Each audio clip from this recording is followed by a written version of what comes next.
depuis une dizaine d'années sous ma présidence, puisque c'est les 10 ans de ma présidence et c'est aussi important de le marquer dans ma tête par rapport au projet d'hier et au projet de demain. Nous, aujourd'hui, on a clairement identifié la manière dont on voulait agir et fonctionner avec le club, que ce soit du point de vue sportif, comme du point de vue structurel et du point de vue économique. Et aujourd'hui, on commence à avoir une vision claire de là où on vient, là où on est, là où on veut aller. Pour ça, et vous le verrez dans le cadre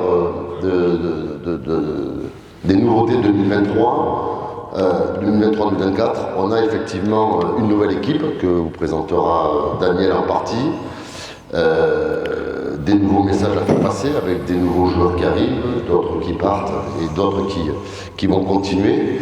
Et puis surtout, l'ambition de continuer à pouvoir avoir ce club au plus haut niveau français, voire au plus haut niveau européen, avec sa différence, puisque nous sommes plutôt des adeptes du grand écart, et que malgré le 12e ou 13e budget français, on se retrouve avec, sur les 10 dernières années, une 6e place de moyenne classement général, et une 3e fois en Coupe d'Europe. Et on voit bien que dans un historique qui est créé depuis quelque temps, d'abord on voit bien qu'on va fêter l'an prochain les 60 ans du club, qui seront donc une date très importante dans laquelle on essaiera de rendre hommage bien sûr à ceux qui l'ont créé, bien sûr à ceux qui ont partagé ce maillot, et puis surtout de faire que le club soit encore sur les années à venir.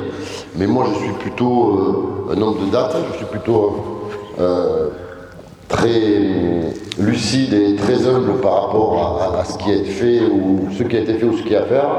Mais pour autant, je crois que les dates anniversaires sont des dates importantes. Il faut avoir le mérite de se rappeler d'où on vient. Et quand on a un club qui a 60 ans, il faut le mettre en valeur. Pour ma part, c'est ma 10e année au sein du club. C'est aussi pour moi un moment important parce que il faut se retourner sur ce qui a été fait, l'énergie et la passion qu'on y a mis, et voir si on a effectivement le même projet et les mêmes ambitions, ce qui est le cas d'ores et déjà. Ce qui nous permet aussi de pouvoir avoir une vision assez rapide sur le projet de demain. Aujourd'hui, on a la faculté d'être un peu fou, et ce qui nous permet chaque année de croire encore à l'exploit pour pouvoir continuer à développer le club. Cette folie, elle est maîtrisée et elle nous permet effectivement d'envisager un avenir meilleur. On parlera d'ici quelques instants de ce qui va se passer sur l'année 23-24 avec des événements importants, notamment en termes de travaux avec l'arrivée de Toulouse Business School à ce côté qui va avoir un impact sur l'outil de travail et qui va mécaniquement aussi impacter les ambitions du club. Voilà. En tout cas, moi je trouve que cette année, Toulouse ressemble un petit peu à ce qu'on voit avec l'équipe de France. On est une équipe qui gagne, c'est l'objectif. Et puis surtout, on est une équipe qui travaille et une équipe qui crée. Et vous verrez qu'à travers le travail fait auprès du centre de formation, mais aussi auprès de notre recrutement, on part d'ores et déjà au-delà d'une saison qu'il va falloir terminer, et dont Daniel parlera mieux que moi, l'ambition d'être présent dans les prochaines années au plus haut niveau français. Il y a une expérience qui est incroyable. Je ne sais pas combien de clubs seront capables de battre le trio magique dans la même saison, sur la même partie de championnat. Autant vous dire que l'avantage qu'il y a, c'est qu'on ne s'est fâché ni avec Paris ni avec Nantes, parce que chaque fois, ils nous remercient d'avoir battu Montpellier. Et donc, on se retrouve vraiment dans un environnement très très favorable sur l'expérience spectateur au sein du club, en termes de jeu, en termes de niveau d'ambition, d'exigence qui avait été prévu pour travailler, parce que quand on commence un début de saison, on ne sait jamais trop sportivement comment on va l'intégrer et comment ça va caler. Et bien voilà, avec les victoires, il y a tout un environnement, les équipes administratives ont très bien travaillé aussi, et vous l'avez vu, on a passé quand même des soirées exceptionnelles sur la première partie de saison. Voilà, j'espère qu'on aura le même profil et la même envie et le même plaisir sur la deuxième partie de saison.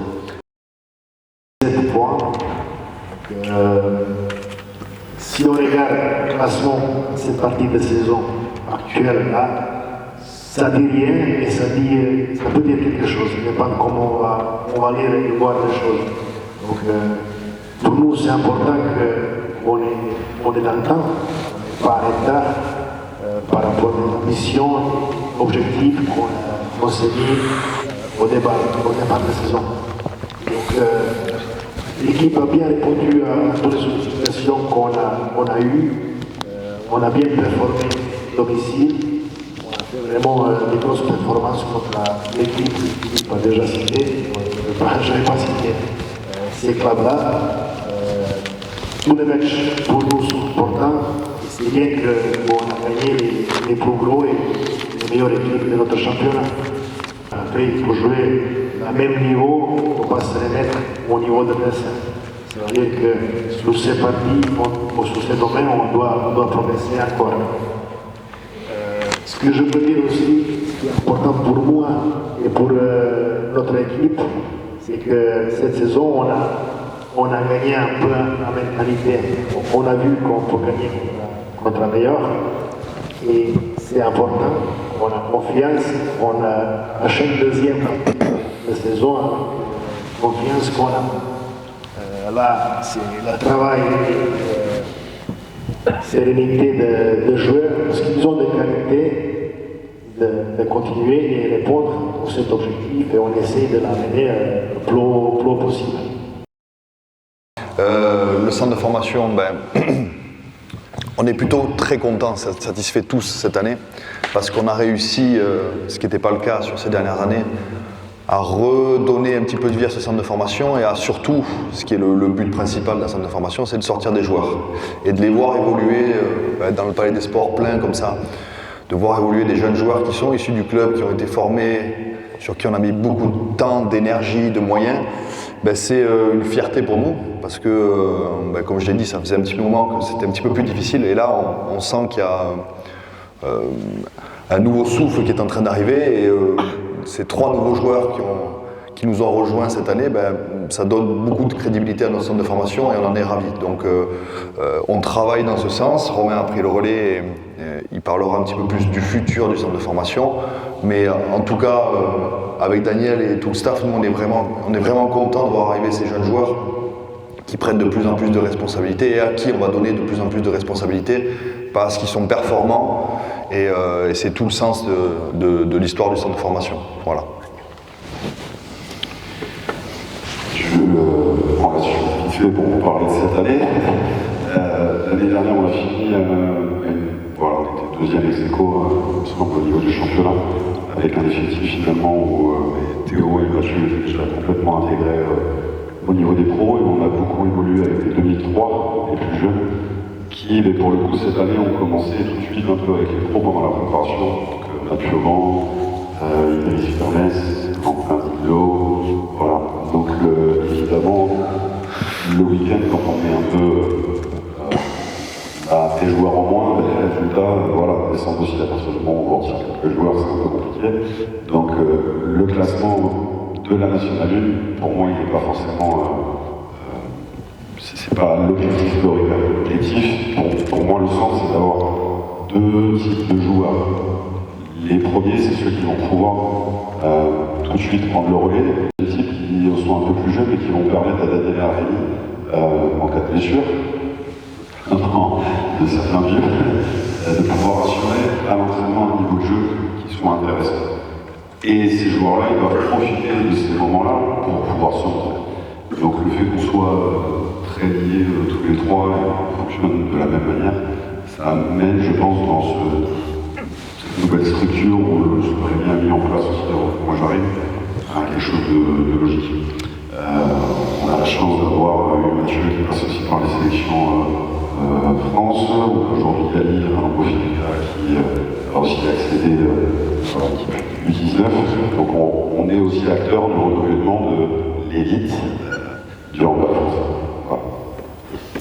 On va vous parler des petites recrues qui vont arriver au centre de formation. Du coup, on va accueillir l'année prochaine Loïc Cabrillo, qui évolue en Serbie, en 2e division. C'est en 2004. 2004, voilà. qui est venu m'en laisser. La deuxième recrue, c'est la petite crevette. Donc c'est Yannick, lui pour le coup, il est pur produit du club. Alors on va mettre un petit peu là, issu de Aucanville à la base, mais il est arrivé au Phoenix à 16 ans, 15 ans. Lui, il a eu une progression fulgurante l'année dernière, après 4 matchs de moins 18, il a pris 10 buts, et alors qu'il n'avait pas encore 16 ans, parce qu'il est né en décembre. On a décidé de le faire intégrer la L1, parce qu'on a un rapport aussi avec le pôle espoir qui est important sur Toulouse. Donc il est venu avec nous, il a fait ses preuves et jusqu'à oublier la dernière année moins 18 pour être totalement intégré au centre de formation, avec l'équipe de la L1, réserve, c'était encore au centre de formation. Et voilà, en fait, sa première sélection avec le 19 au mois de novembre, il est parti au mois de janvier. Et voilà, ça correspond bien à ce qu'on imagine de la formation, mais sur quelques discussions. Donc Yali nous rejoindra pour les 2 prochaines saisons. Et il a même participé à, si vous vous souvenez bien, une feuille de match qui ne peut pas rentrer sur le terrain au mois de décembre. Il n'avait pas encore 17. Voilà. Nous venons de renouveler notre contrat d'équipementier avec Kraft. C'est important pour nous de rester dans le sujet de la fidélisation, de la fidélité, parce que Kraft, qui était au préalable les interlocuteurs de Hummel, était ceux que j'ai connus quand je suis arrivé il y a 10 ans. On a regardé un petit peu, ce qui est très intéressant, c'est de voir que le club est bankable en termes d'image aujourd'hui, puisque de nombreux équipementiers sont venus nous solliciter pour répondre à l'appel d'offres et pour essayer d'essayer de co-brander leur image avec Toulouse. Ça nous a permis aussi de se rassurer en voyant que notre image est plutôt positive et qu'elle est au-delà du Palais des Sports, elle est visible à l'extérieur et dans l'environnement du championnat de France et des contrées européennes. Mais nous, voilà, par souci de fidélité, parce qu'à Toulouse, on n'a pas de raison de changer ceux qui nous ont accompagnés à un certain moment. On a continué de signer, donc on vient de se réengager. On va se réengager pour les 4 prochaines années avec Kraft. C'était toujours difficile de trouver des périodes dans lesquelles on peut, pendant le championnat espagnol, le championnat français, sans passer par les Coupes du championnat du monde ou championnat d'Europe, de trouver une date. Cette année, Barcelone est prêt à venir le 10 juin, ce qui veut dire vous avez bien vu que la date sera ou le 8 ou le 10 juin, sachant que notre dernier match est le 6 juin à Ivry et que la semaine d'après c'est le Final Four de la Coupe de la Ligue des Champions. Ce qui fait que Barcelone veut venir se fronter à Toulouse pour avoir une préparation digne de ce nom et essayer d'avoir une équipe et un match de référence avant de se rendre à Cologne. C'est aussi la possibilité de montrer donc à notre public ce qui se fait de mieux au niveau mondial en termes de jeu, retrouver Gonzalo, notre ancien joueur, et puis surtout donner et à les joueurs et aux jeunes et aux moins jeunes la possibilité de voir voilà, cet top match. Alors ce match, il risque d'avoir une signification aussi particulière, parce qu'il n'est pas improbable, ou il est fort probable, qu'il soit délocalisé dans un lieu autre que le Palais des Sports. Donc on est en train de travailler, on travaille demain matin je crois sur le sujet. Plusieurs solutions se portent à nous, plus ou moins peu possibles, plus ou moins proches du centre-ville, avec la capacité d'aller dans une grande salle toulousaine, autrement de trouver un lieu qui sera un peu différent. On ne peut pas vous en parler trop actuellement, mais en tout cas on va essayer de faire quelque chose pour ce match. En tout cas j'ai vraiment envie qu'on réussisse ce projet, parce qu'avoir Barcelone à Toulouse, ça n'arrive pas tous les ans, et eu égard à l'organisation aujourd'hui du mythe ou du Palais des Sports, on a peu de chance d'avoir des équipes de France qui reviennent jouer à Toulouse d'ici quelques mois ou quelques années. Et donc effectivement, on a pour ambition à continuer à pérenniser ce travail avec Paris l'an dernier, avec Barcelone cette année et avec une autre équipe l'an prochain, Mais vous avez bien compris que l'an prochain, c'est les 60 ans du club et qu'effectivement, à ce titre-là, on ira aussi jouer dans un format différent avec une équipe différente, avec quelque chose qui va être marquant pour nous. Voilà, on va passer, alors je vais passer la parole au coach parce que c'est lui qui va vous parler mieux que moi des recrues. Gabriel Niembo. Donc vous savez bien que cette année on a 2 pivots, on a fait des prestations. Tobias Wagner. Tobias il va partir, il va rentrer au pays. Et puis nous on a eu aussi volonté de chercher, trouver un pivot qui puisse défendre la position numéro 3. Pour nous, pour moi, c'est très important. Pour l'équipe, c'est très important. Là, on s'est lancé sur Gabriel Niembo, un pivot qui joue actuellement à Dunkerque. Pivot qu'on a suivi, je pense, à peu près 2 ans. L'année dernière, il n'a pas eu de chance de rester au niveau du croisé, donc il était absent. Et dès le début de cette saison, il a commencé à jouer. Donc on est rapidement rentré en contact avec lui, on savait avec qui on va, et on l'a signé assez rapidement. Donc c'est un joueur qui va évoluer en poste de numéro 3 en défense, solide. En attaque, il prend des positions, il est aussi capable de marquer des buts. Donc c'est un joueur qui joue en 2 sens et qui va apporter l'équipe avec ses qualités, qui va nous amener un peu plus haut. Il a signé un contrat 2 ans à Toulouse. Deuxième recrue, poste clé, c'est Kasper Kahn, suédois, un garçon qui a 22 ans, toujours petit taille, mais pas aussi petit comme on a eu les années précédentes et cette année. Donc il mesure 1m86, c'est un tempo joueur, c'est un joueur vite, il a un bon contrat, la relation avec Pio, et actuellement il joue à Lugi Lund. Il n'est pas capitaine, mais il est un joueur très important dans cette équipe. Sinon, il a été sélectionné pour l'équipe Suède B. On voit aujourd'hui que l'équipe suédoise, il y a déjà quelques années, il joue à très haut niveau. Donc lui, il est dans l'équipe B et il y a une liste, il y a la possibilité qu'il rentre dans l'équipe A. Donc voilà, il a signé un contrat 3 ans. Et tous les deux, d'ailleurs, et Kasper et Gabriel, sont des joueurs, on s'est enseigné un peu à droite et à gauche. Ce qu'on voit sur le terrain, c'est bien. Il faut savoir aussi comment ils sont comme garçons. Tous les deux sont positifs, ils ont beaucoup d'envie, ils sont très motivés de venir à Toulouse et jouer un des meilleurs championnats en Europe. Renouvellement, on a Fred Peterson qui a prolongé, qui est en fin de contrat cette année. On est très content avec lui, avec sa performance. On le connaît, il nous connaît la maison, donc c'était pour nous, c'était pas très difficile de proposer un an de plus.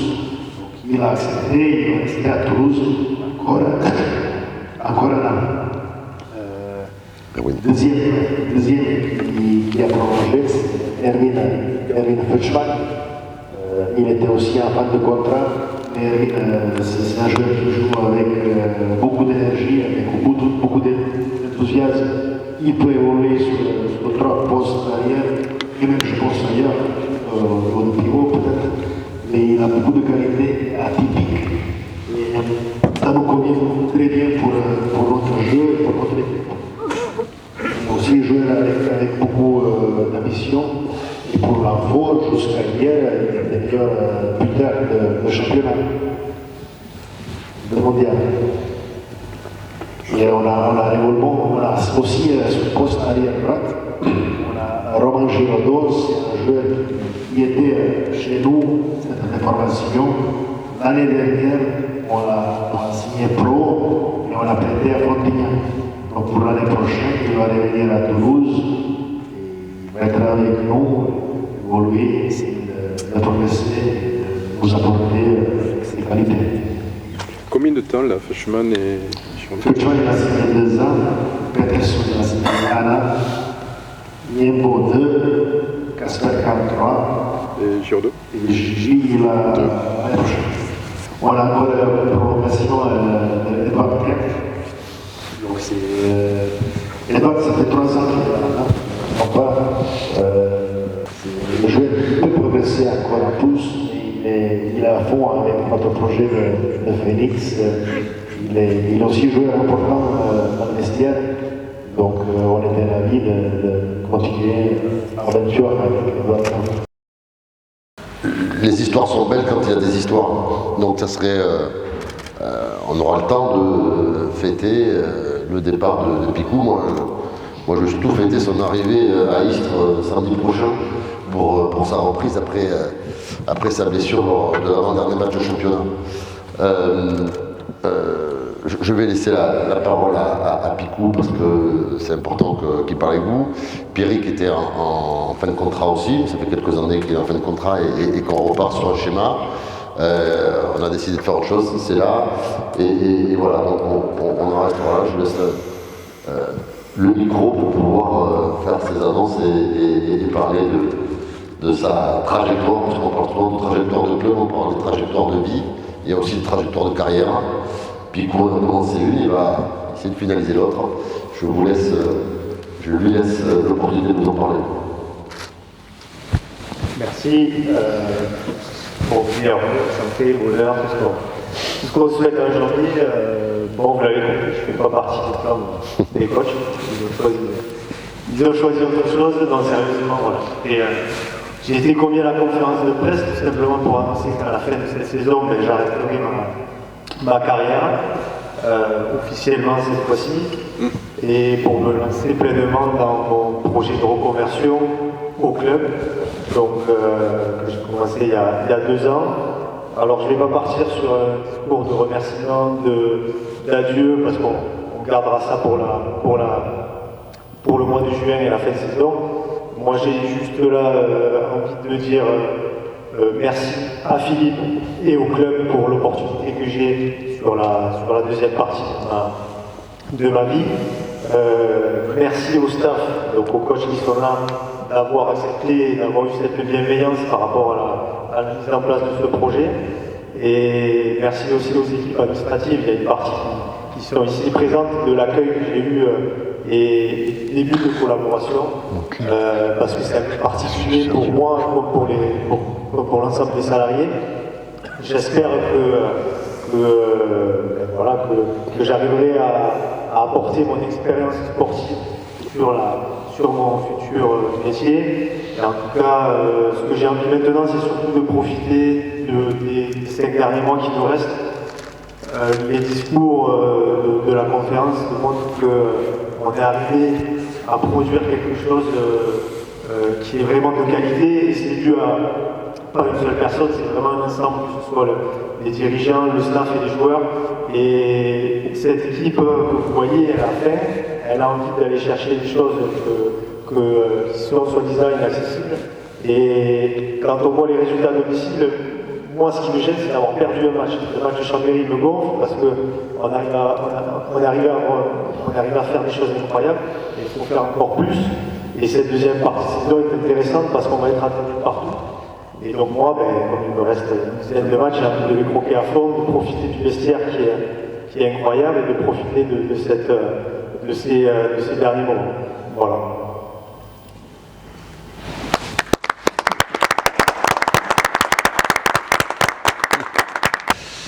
Bon, écoutez, d'une part, ça veut dire que ça a été clair.